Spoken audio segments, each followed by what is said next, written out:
El mayor escándalo con medicamentos de la historia afectó a más de 46 países. En todo el mundo nacieron más de 20.000 bebés con severas malformaciones físicas. Uno de estos bebés, que nació en 1961, tiene, retrospectivamente, una importancia especial. En Hamburgo, Linde Schulte-Hillen, en aquel entonces de 23 años, daba a luz a su primer hijo.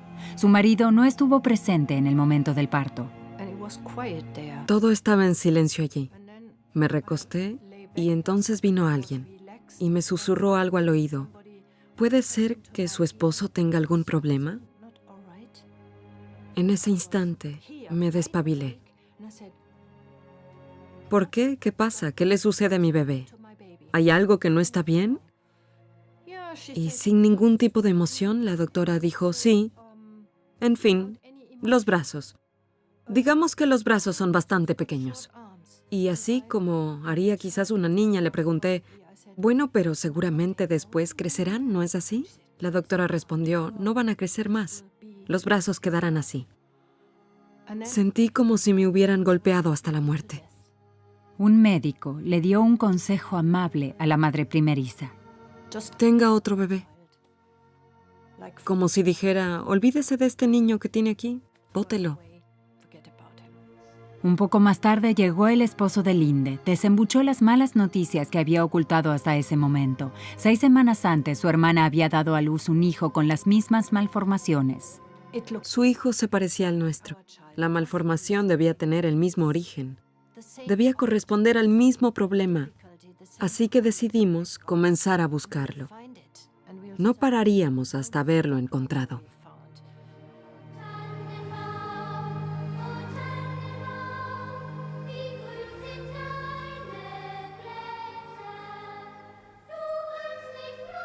La aparición de malformaciones en fetos había comenzado ya unos 5 años y medio antes, en Navidad de 1956, con el nacimiento del primer bebé deforme. En la ciudad de Aquisgrán, una madre había tomado el medicamento a base de talidomida, desarrollado y fabricado por la empresa local Chemie Grünenthal. Su esposo, que trabajaba en dicha farmacéutica, le había llevado una muestra. Lo mismo que hicieron otros de sus colegas con sus esposas. El niño sería el primer bebé afectado por la talidomida de los 7 que nacerían más adelante en familias de empleados de Grünenthal. Sin embargo, la empresa farmacéutica hizo caso omiso de las primeras señales de advertencia. Ninguno de los casos logró que Grünenthal reaccionara. No hubo ninguna investigación, no hubo reuniones con madres, no hubo visitas a hospitales, no hubo consulta con especialistas. Grünenthal en ese momento ya habría podido frenar la catástrofe, pero no se tomaron medidas. 9 meses después del nacimiento del primer bebé con malformaciones, Grünenthal lanzaba la talidomida al mercado alemán con el nombre de Contergan. La divisa de Grünenthal era lograr el éxito a cualquier precio.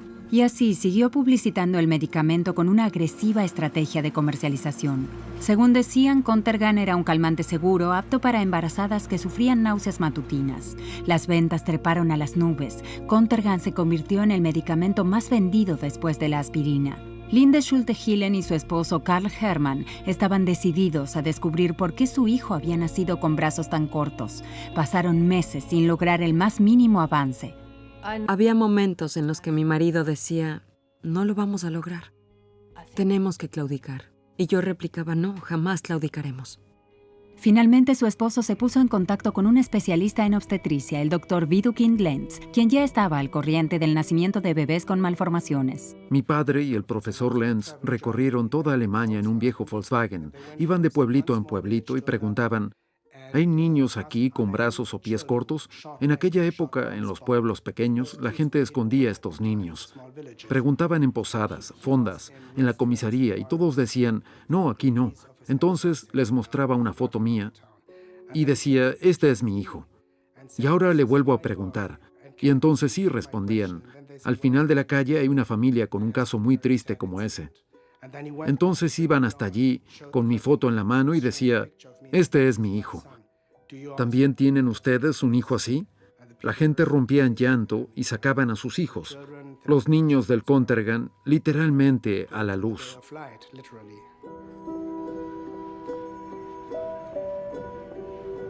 En Inglaterra, el Contergan fue comercializado bajo el nombre de Distaval por el mayor fabricante de bebidas alcohólicas del país, la Distillers Company. Al igual que en Alemania, comenzaron a conocerse casos de malformaciones en recién nacidos. Grünenthal reaccionó quitándole importancia y afirmando que el medicamento era absolutamente seguro. Louise Mason fue uno de los 530 bebés afectados que nacieron en Inglaterra en un periodo de 6 años y medio. Conoce las circunstancias de su nacimiento por la autobiografía de su padre, que se convirtió en un éxito de ventas. Yo no tenía ni brazos ni piernas. Mi padre decía que se veían como pequeños retoños que brotaban de mis brazos y mis piernas. Me miró y dijo, Dios mío, no pueden permitir que esta bebita sobreviva. Y le dijeron, por supuesto que sí. Mi madre tenía en ese momento 21 años. Los médicos le recomendaron internarme y concentrarse en construir una nueva familia. Tras estar 11 días en el hospital, sus padres llevaron a Louise a un hogar para niños discapacitados, donde pasaría los siguientes 18 años de su vida. Tuvo suerte, pues su padre no le pidió a otro médico que terminara con su vida. Se sabe que en los hospitales, las parteras y los médicos mataban a gran parte de los niños discapacitados en las salas de parto, en Gran Bretaña y en Alemania. Y si esto sucedía en estos países, probablemente sucedía también en todas partes. También en Canadá, en la rural región de Saskatchewan, un niño sin brazos creció en el seno de una familia humilde ucraniana. Años más tarde, Alvin Lowe se enteró de lo horrorizados que se sintieron sus padres biológicos cuando nació. En realidad fue mi abuela, por parte de mi padre, la que no quería tener nada que ver conmigo. Decía, no me traigan a casa este hijo del demonio. Sobre él pesa una maldición, por eso ha nacido deforme. No se llevaron a casa al niño sin brazos. Los médicos les advirtieron que no llevaría jamás una vida normal. 6 semanas más tarde, un matrimonio mayor, Jack y Hilda Lowe, se declararon dispuestos a adoptarlo. Ya habían criado hijos propios. Lo miré y me dije, no es de sorprender que nadie te quiera. Cuando lo vi por segunda vez, ya estaba bañado y vestido y no se veía nada mal. En realidad yo no estaba a favor de que lo acogiéramos. Ya habíamos criado a nuestros hijos y con eso ya estaba satisfecho. Pero era un bebé al que nadie quería. ¿Qué podíamos hacer? Al final todo salió bien. Mi vida cambió por completo cuando mis padres biológicos, Sophie y Peter, me dieron en adopción. Hubo un antes y un después. Comenzó un capítulo totalmente diferente. Fui adoptado por la familia Lowe y mi vida se convirtió en lo que es hoy.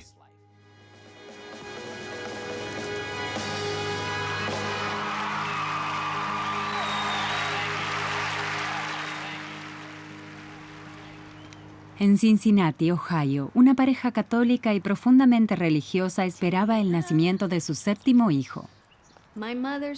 La historia de mi madre es que no estaban preparados en absoluto para algo así. El médico les dijo, Joy, tu bebé no tiene piernas. Cuenta que entonces me tomó en sus brazos y dijo, Aileen es mi trébol de 4 hojas. Uno de mis hermanos me contó que mi padre lloró desconsoladamente y cuando llegó a la casa me mostró a mis demás hermanos. Todos estaban impresionados y decían, llévatela. Alguien me quitó la manta y dijo, esto no es un bebé, esta no es nuestra hermana.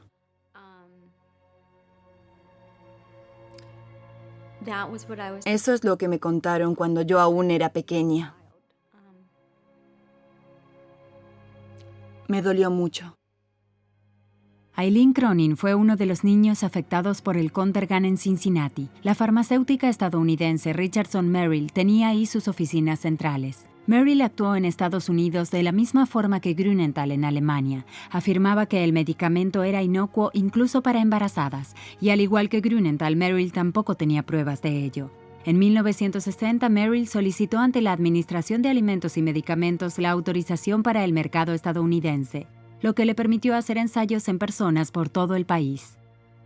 No eran pruebas clínicas auténticas, era solo una campaña publicitaria que parecía un estudio clínico. Michael Magazzani, que es un abogado australiano y trabajó como periodista de investigación, durante años investigó la catástrofe de la talidomida. Lo que Merrill quería lograr era que los médicos se familiaricen con el medicamento. Una vez aprobado, los médicos estarían listos para empezar a prescribirlo como locos.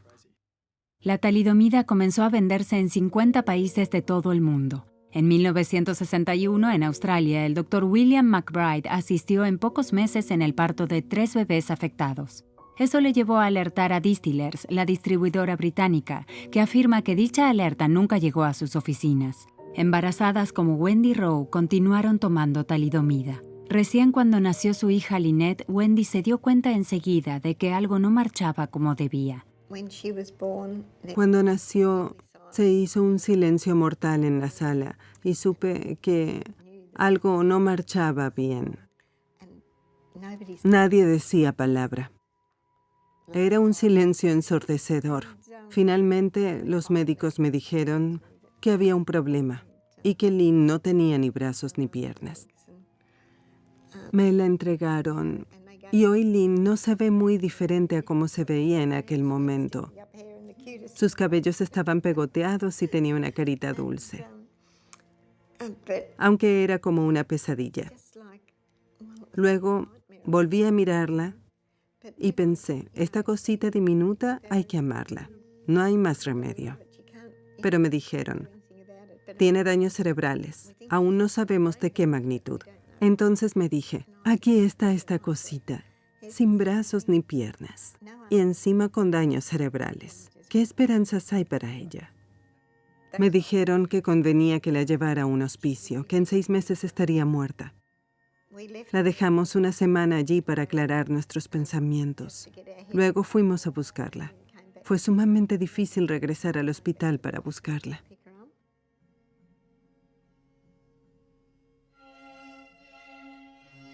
En Alemania, la campaña publicitaria de Grünenthal rendía sus frutos. Los propietarios y la dirección hicieron una fortuna de la noche a la mañana, sobre todo Heinrich Müchter, director del Departamento de Investigación. Durante la guerra, Müchter había trabajado como médico para los nazis, realizando ensayos con vacunas en prisioneros judíos del campo de concentración de Buchenwald. Muchos murieron. Al finalizar la guerra, Müchter entró en Grünenthal. 9 años más tarde desarrolló la talidomida, lo que le valió una bonificación por cada píldora vendida. En Alemania, donde se vendían 15 millones de pastillas por mes, nacieron 5.000 niños deformes. Nuestro periodista Morley Seifer informa desde Stolberg, Alemania. En noviembre de 1961, el Dr. Vidukin Dance, director de genética humana de la Universidad de Hamburgo, constató que el número de bebés con malformaciones había aumentado vertiginosamente. Llegó a la conclusión de que el Contergan o la talidomida eran la causa. Grünenthal envió 66.000 cartas a médicos alemanes en las que informaban que su medicamento era seguro. 66.000 cartas. En este tiempo ya se sabía que el medicamento probablemente era responsable de una epidemia de malformaciones y de muertes, y ellos seguían insistiendo en que su medicamento era seguro. Solo cuando la prensa se enteró del caso y, por consiguiente, quería que la opinión pública lo supiera, Grünenthal terminó reconociendo los hechos.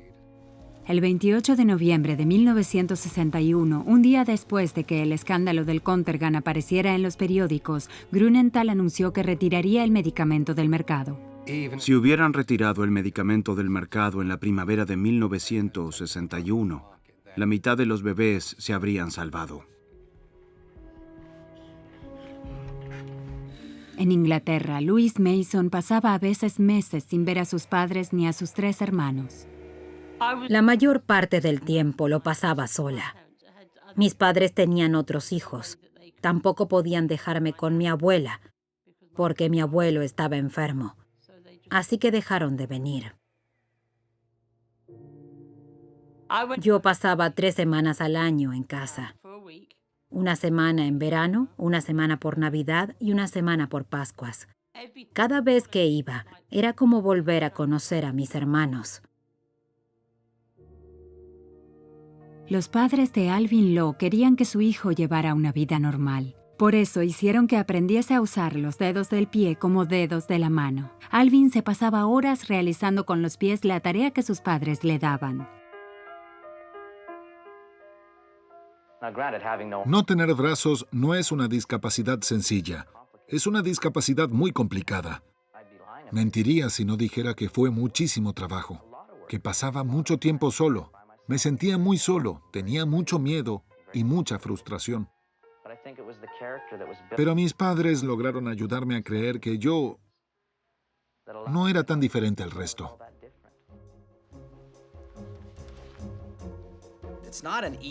No me resulta fácil vestirme, pero mi filosofía básica es: ¿tengo a alguien que cuide de mí o puedo cuidarme yo solo? Principalmente se trata de una cuestión de actitud. Hay muchísima gente en el mundo que tienen problemas mucho más graves que los míos. ¿Que me lleva más tiempo vestirme? ¿Y cuál es el problema?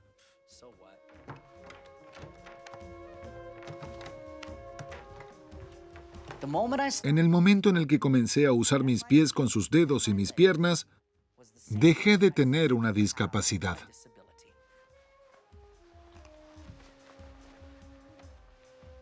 En Estados Unidos habrían nacido miles de bebés con malformaciones si no hubiese sido por la doctora Frances Kelsey, médica y farmacóloga canadiense. Acababa de entrar a trabajar en la Administración Estadounidense de Alimentos y Medicamentos cuando le llegó la solicitud de aprobación para comercializar la talidomida en el mercado nacional. Por un lado, era un medicamento que parecía inofensivo, pero a la vez tenía la sensación de que algo no encajaba con la información, o más bien con la información que faltaba. La solicitud la presentó Richardson Merrill, una de las farmacéuticas estadounidenses más antiguas, famosas por el jarabe Vicks, su producto más vendido. Merrill la presionó. Se comunicaron con la administración 50 veces, hablaban con sus superiores a sus espaldas, se quejaban por escrito, amenazaron con iniciar un juicio por difamación. Presionaron y presionaron, pero ella se mantuvo firme en su convicción. Fue increíblemente fuerte. Todos estamos agradecidos a la doctora Kelsey por lo que hizo, por nosotros y por nuestros hijos. En agosto de 1962, el presidente John F. Kennedy entregó a la doctora Frances Kelsey la más alta distinción civil que un estadounidense puede recibir. Mientras la doctora Kelsey decía, tengo que saber más, necesito más información, exijo más información, el gobierno canadiense se limitó a aprobar su comercialización. Desde luego, eso no es lo que se habría esperado de un país industrializado, del primer mundo, como la muy civilizada Canadá. Las ventas de talidomida en Canadá continuaron durante 4 meses tras haber sido retirada del mercado alemán. Las autoridades pertinentes en Ottawa no alertaron a la opinión pública. El medicamento siguió en los escaparates de las farmacias. La mayoría de las víctimas de la talidomida no usan prótesis. No obstante, Eileen Cronin es una excepción. A diario hace uso de sus piernas ortopédicas. Nací sin piernas, desde las rodillas para abajo. Según mi madre, muy rápidamente me acostumbré a mis piernas. Cuando tienes piernas ortopédicas, muchas cosas salen mal. De alguna forma hay que moverse por la vida, pero la piel se infecta justamente en las partes donde va colocada la prótesis. ¿Pero qué le voy a hacer? Pese a todo, yo me pongo las prótesis. Quizás no siempre sea lo mejor, pero así soy yo. Para la australiana Lynette Rowe, esta prótesis resultó ser más peligrosa que útil. Estas piernas fueron concebidas para que Lynn pudiese caminar, pero son peligrosas, porque en cada paso que da se balancea de un lado al otro. Ante el más mínimo obstáculo, Lynn se caía y lo hacía de bruces. Lynette necesita la atención de sus dedicados padres a tiempo completo. Durante años, la rutina nocturna de su madre no ha cambiado. Buenos días. Buenos días. Todas las noches me levanto, la cambio de posición, la ayudo a orinar. A veces hablo con madres jóvenes y cuando dicen, oh, tuve que levantarme durante toda la noche, les respondo, yo lo hago desde hace 52 años. ¿Tienes suficiente? Sí, gracias. ¿Estás segura? Está bien. En marzo de 1967, el dueño y 8 ejecutivos de Grünenthal fueron acusados de negligencia grave, lesiones corporales con premeditación y homicidio doloso. Entre ellos se encontraba Heinrich Müchter, el médico nazi que había hecho una fortuna con la talidomida. Un historiador alemán analizó la lista de los empleados de Grünenthal de los primeros años de la década del 60. Dijo que era totalmente sorprendente que una pequeña empresa hubiera empleado a un número tan alto de criminales de guerra condenados, algo inusual incluso en la Alemania de posguerra. Otro directivo de Grünenthal era Otto Ambros, un criminal de guerra nazi conocido como el Químico del Diablo. Ambros fue sentenciado por crímenes de guerra cometidos en Auschwitz a 4 años de cárcel. Al finalizar la guerra, el químico halló enseguida nuevos empleadores, entre ellos Dow Chemical, J. Peter Grace y el Cuerpo de Químicos del Ejército estadounidense, antes de convertirse en el presidente de la directiva de Grünenthal en 1971. El hombre que contrató a criminales de guerra nazis como Ambros y Müchter fue el dueño de Grünenthal, Hermann Wirtz. Antes de la Segunda Guerra Mundial, Wirtz se hizo miembro del Partido Nacional Socialista en su ciudad natal, un servicio que Adolf Hitler recompensó con creces. La empresa familiar floreció durante los años de la guerra, porque la Wehrmacht del ejército alemán le encargó el suministro de jabón y detergentes. Además, le proporcionaron trabajadores forzados y le entregaron en bandeja a 2 compañías que habían pertenecido a judíos o que habían sido gestionadas por judíos. Josef Neuberger era abogado personal del dueño de Grünenthal, Hermann Wirtz, pero en diciembre del 66 renunció repentinamente para convertirse en responsable de justicia en la provincia donde se juzgaba el caso. El gobierno había encargado al jefe de la defensa de Grünenthal supervisar el desarrollo del juicio. Eso olía mal. Un observador alemán dijo ese día, esto nos deja peor parados que a una república bananera. Al margen del proceso se produjeron acuerdos secretos entre el dueño de Grünenthal, Hermann Wirtz, y el gobierno del Estado federado. El arreglo salió a la opinión pública cuando, tras 2 años y medio, el juicio terminó abruptamente. Muchas pruebas documentales de la fiscalía desaparecieron. Graves acusaciones contra el dueño y los directivos fueron retiradas. En contrapartida, la empresa se comprometió a pagar a las víctimas una renta vitalicia mensual de entre $30 y $140, así como algunos subsidios puntuales. Antes de que los damnificados recibieran el dinero, tuvieron que dar un consentimiento de que no presentarían nuevas demandas contra Grünenthal. El proceso terminó siendo un auténtico triunfo para Grünenthal. La empresa salió relativamente bien parada, teniendo en cuenta la dimensión de la catástrofe y de la tragedia. Mientras que en 1967 Canadá celebraba con alegría el centenario de su nacimiento, las familias afectadas por el Contergan sufrían en silencio. Algunos padres se suicidaron, otros cayeron en el alcoholismo y varios sufrieron serios problemas psiquiátricos. Los niños ya estaban en edad escolar, pero la pregunta que abrumaba a los médicos y a las autoridades educativas era a qué tipo de escuela debían ir. La escuela dijo, no tiene brazos, no puede venir a esta escuela. No ofrecemos integración. Mis padres les respondieron, ¿pero por qué integración? Es un niño. Necesita una educación, ya sabe escribir y leer. ¿Qué más necesitan? La escuela terminó admitiendo a Alvin. En Inglaterra, 197 familias de niños afectados demandaron a Distillers, el distribuidor británico. Distillers les ofreció una suma ridículamente baja en concepto de indemnización y les advirtió que solo habría dinero si todos aceptaban ese acuerdo vitalicio. 5 familias, encabezadas por David Mason, un acaudalado londinense marchante de arte y padre de Louise, rechazaron la oferta. Entonces pasé a sufrir una enorme presión. Comencé a recibir amenazas de muerte. Durante un tiempo tuve protección policial. Recibía llamadas y cartas anónimas, amenazas de otras familias.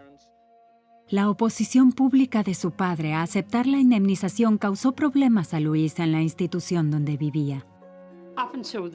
Hasta ese momento me había sentido parte del grupo, pero a partir de entonces fui motivo de burlas y empecé a sentirme marginada. Luis se liberó de la animadversión de la escuela cuando su padre comenzó a llevarla a los actos publicitarios de su campaña. Me usaron de chica de póster, no solo porque era su hija, sino porque tenía una discapacidad extrema, y entonces así se lograba un efecto fuerte. La campaña tuvo éxito. La farmacéutica sextuplicó su oferta a los padres. Personalmente pagué un precio altísimo, pero si yo no hubiera pagado ese precio, las víctimas no habrían recibido la indemnización que recibieron. Así que valió la pena. Las víctimas de la talidomida habían alcanzado en ese momento la adolescencia. Alvin Lowe florecía en la escuela donde como adolescente encajaba perfectamente. En la escuela es importante que los demás te acepten. Si no te aceptan, la escuela no sirve de nada. La aceptación siempre fue una cuestión. Invité a salir a 2 o 3 chicas, pero la respuesta siempre era, ¿estás bromeando? Yo siempre quería quedar con ellas, como cualquier chico de 16 años, pero no tuve suerte. Siempre se los eché en cara y puede que en parte fuese por ellas, pero la mayoría de las veces fue por mí. Creí que iba a vivir como monja. Jamás pensé que alguna vez saldría con chicos. No sabía lo que podía suceder, pero en cambio mi época en la universidad fue maravillosa. Me divertí muchísimo. Tuve muchos amigos. Diría que me divertí tremendamente. Mis amigos y yo salíamos de paseo muchísimo. Íbamos a bañarnos a piscinas y me parecía genial bañarme desnuda. Para la mayoría, sentarse al volante y manejar fue un modo de alcanzar independencia y libertad.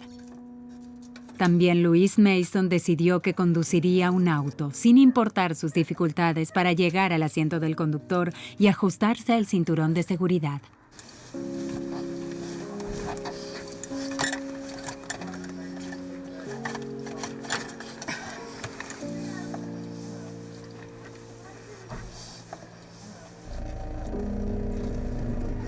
El instructor de la autoescuela nunca había enseñado a una persona discapacitada, y mucho menos a alguien sin brazos ni piernas. Pero nuestro examen de conducción fue exactamente el mismo que para todos los demás. No había diferencias. Me resultó sencillo porque la mayor parte de mi vida había manejado una silla de ruedas eléctrica. El auto solo era como una silla más grande. Lo que los afectados por la talidomida no sabían era que el medicamento seguía vendiéndose. Aunque Grünenthal había suspendido su producción, la talidomida regresó al mercado a mediados de los años 60. Otras farmacéuticas comenzaron a fabricar el medicamento en la India y en algunos países sudamericanos, donde se usaba para el tratamiento de la lepra. Ahora me gustaría presentar a mi buen amigo.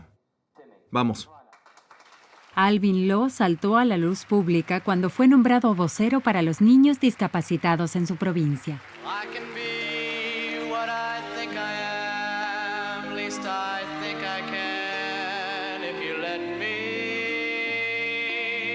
En los años siguientes, Alvin se presenta en todo el país y participa en actividades de beneficencia.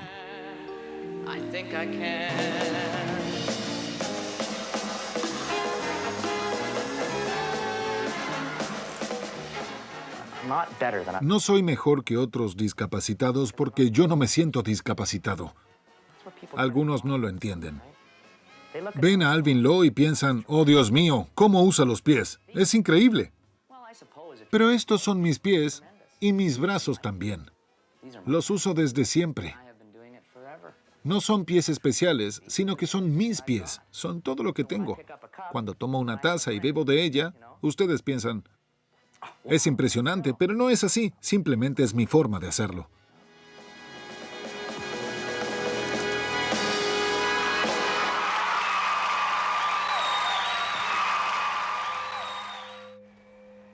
Para Louise Mason la vida fue menos agradable. En la institución para discapacitados donde vivía, continuó sufriendo acoso por parte de los otros niños. Un día, con 13 años, un compañero la violó. Louise acudió junto a una enfermera en busca de ayuda. Yo temblaba entera y lloraba. Me sacaron mi ropa interior y vieron sangre. Traté de explicarles lo que había sucedido, pero no hicieron nada. Absolutamente nada. Louise padeció el miedo y la soledad 5 años más antes de abandonar la institución. Finalmente pudo disfrutar de la libertad y de la alegría de la vida estudiantil como cualquier otra joven de 18 años. Voy a fiestas porque tengo ganas de ir. A veces cuando estoy muerta de cansancio voy lo mismo, simplemente porque es algo que se supone que no puedo hacer. Iba regularmente a los bares. Bebía mucha cerveza. Me buscaba los problemas. No se podía llevar chicos a la habitación. Yo los llevaba igual. Por otra parte, puedo decir que fui vicepresidente del centro de estudiantes y fui respetada totalmente.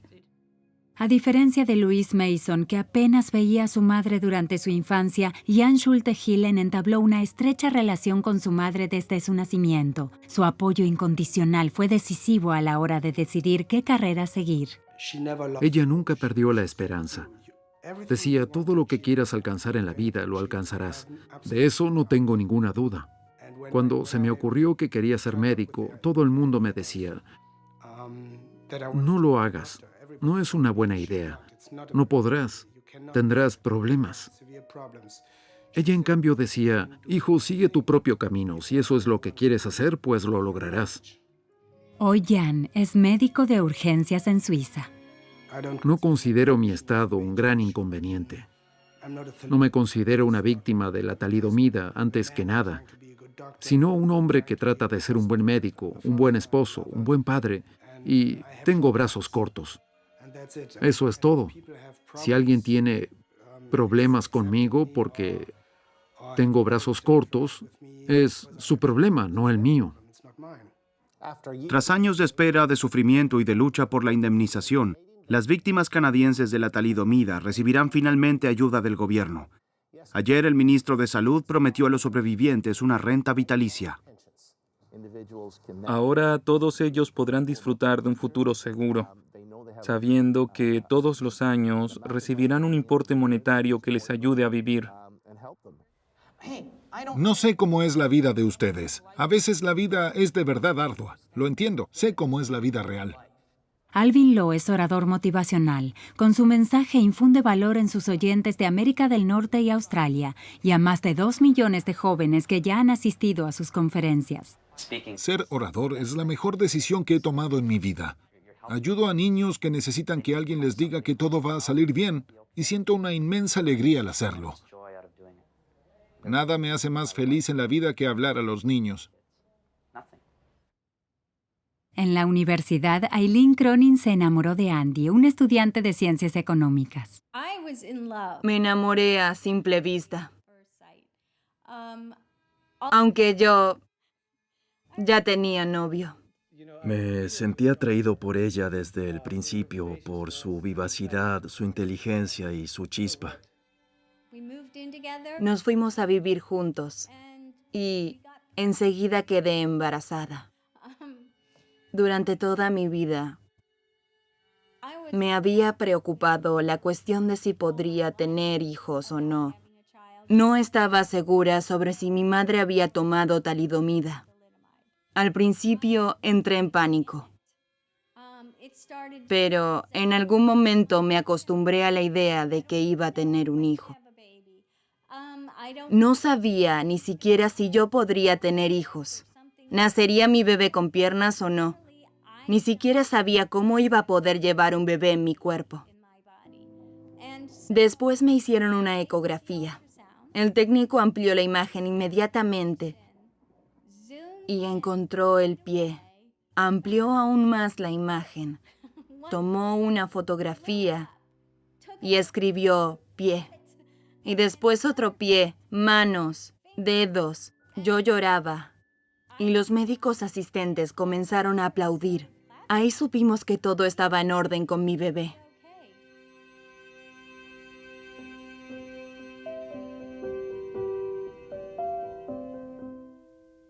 Cuando Sandy, su primera esposa, quedó embarazada, Alvin Lowe comenzó a tener miedo por el futuro.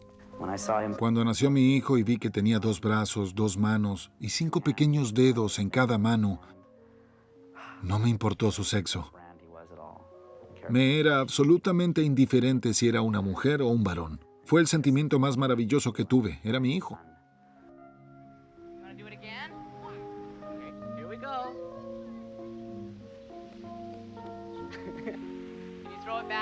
Empecé a preguntarme cómo podría jugar a la pelota con él. Pero no se necesitan brazos para estar presente. No se necesitan brazos para escuchar. No se necesitan brazos para ser padre. Y lamentablemente muchos padres que tienen brazos no se dan cuenta de eso. No hay que olvidarlo jamás.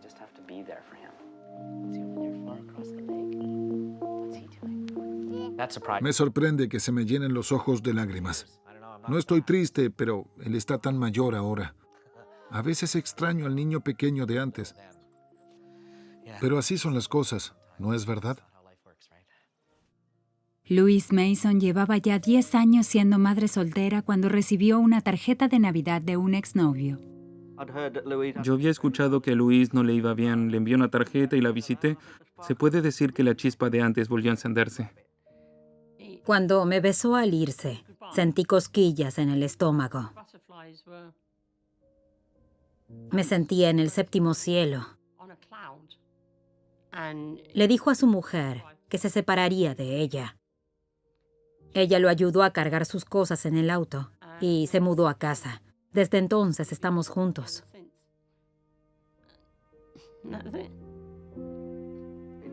Es fascinante cómo podemos entendernos sin hablar. Francamente, somos el uno para el otro. En 1997, una pequeña empresa farmacéutica estadounidense, Celgene, quería volver a lanzar al mercado la talidomida, esta vez para el tratamiento de la lepra y el cáncer. Para ello, se requería la autorización de la Administración de Alimentos y Medicamentos, con sede en Washington. Celgene pidió a las víctimas de la talidomida canadiense que le prestaran su apoyo. Si la talidomida realmente puede ayudar a un niño enfermo de cáncer, entonces fabriquémosla para dársela a estos niños y por consiguiente mejorar sus vidas. Y por si la talidomida tuvimos que pagar este precio tan caro, quizás podríamos encontrar consuelo en saber que no todo fue en vano. En julio de 1998 se autorizaron medicamentos con la talidomida como sustancia activa. No obstante, decretaron las regulaciones más severas que nunca antes se habían aplicado. Oficialmente, Celgene obtuvo la autorización para la talidomida destinada al tratamiento de leprosos, que en Estados Unidos era un mercado muy reducido. Pero la farmacéutica se centró en el tratamiento del mieloma múltiple, un tipo de cáncer de médula ósea, y obtuvo en 2006 la autorización para este uso. En Australia, el caso de Lynette Rowe derivó en una demanda conjunta contra Grünenthal y Diageo, a la cual pertenece Distillers hoy, por un monto de varios millones de dólares. Lynette Rowe demanda a la farmacéutica Grünenthal. La compañía quiere que el juicio se realice en Alemania, donde ya pudo evitar una demanda. El Tribunal Superior de Victoria rechazó esta petición en el día de hoy. La empresa que había fabricado la talidomida, el peor medicamento de la historia de la medicina, quería que una mujer sin brazos ni piernas, sin dinero y que no hablaba alemán, se mudara a Alemania por los próximos 5 años si quería participar en el juicio. Se demandó a Diageo y a Grünenthal. Grünenthal siempre llevó adelante la estrategia de no ceder, no admitir, negarlo todo, desmentirlo todo. La farmacéutica alemana luchó hasta el final. En cambio, Diageo logró un arreglo con Lynn. Grünenthal no participó ni con un céntimo en este acuerdo. Nosotros tuvimos que afrontar todo esto todos los días y superar el increíble daño que el medicamento de Grünenthal nos causó a Lynn y a nuestra familia. Fue un arreglo millonario. El importe alcanzaba para que esta mujer, que nació sin piernas ni brazos, pudiera contar con una buena atención el resto de su vida. Cambió drásticamente la vida de los Rowe. Grünenthal se negó a pagar siquiera un céntimo del arreglo. No obstante, 2 meses más tarde ofreció una rueda de prensa. Por primera vez en 50 años hubo un pedido de disculpa. Por otra parte, pedimos disculpas por no haber encontrado en casi 50 años el camino hacia ustedes de persona a persona. En lugar de eso hemos guardado silencio y lo sentimos mucho. Les pedimos encarecidamente que consideren nuestros años de silencio como señal de la consternación que su destino nos ha provocado. Nuestra familia no pudo estar consternada en silencio. Teníamos que levantarnos de nuevo todos los días y superar el increíble daño que el medicamento de Grünenthal causó en línea en nuestra familia. Grünenthal sigue siendo una empresa privada. Hoy pertenece a la familia Wirtz, igual que en 1960. No hay accionistas que exijan ganancias. La fortuna particular de la familia Wirtz está estimada entre 2.000 y 3.000 millones de euros. Comportarse con más generosidad con los supervivientes no habría llevado a esta familia a la miseria, a la quiebra, ni a la pobreza. Grünenthal dejó de fabricar talidomida y sigue negándoles una indemnización a la mayoría de las víctimas de esta sustancia fuera de Alemania. Ningún Superstite ha obtenido hasta el momento un pedido de disculpa adecuado. Grünenthal se negó a dar una entrevista para este documental. Celgene sigue beneficiándose de sus medicamentos a base de talidomida que se usan para el tratamiento de mieloma múltiple. Antes de solicitar la autorización para lanzar al mercado en 1998 su versión del medicamento, la farmacéutica estadounidense estaba valuada en $100 millones. Hoy, el valor de Celgene ha aumentado a $100.000 millones. El medicamento original a base de talidomida es de fabricación sencilla y barata. Las farmacéuticas lo distribuyen para el tratamiento de la lepra. Lamentablemente, se utiliza principalmente en países donde no suele haber controles y normas severas. Las consecuencias: siguen naciendo bebés con malformaciones. Alentados por el éxito del litigio iniciado por Lynette Rowe, víctimas de la talidomida en todo el mundo han reanudado su lucha para obtener una indemnización adecuada por su sufrimiento.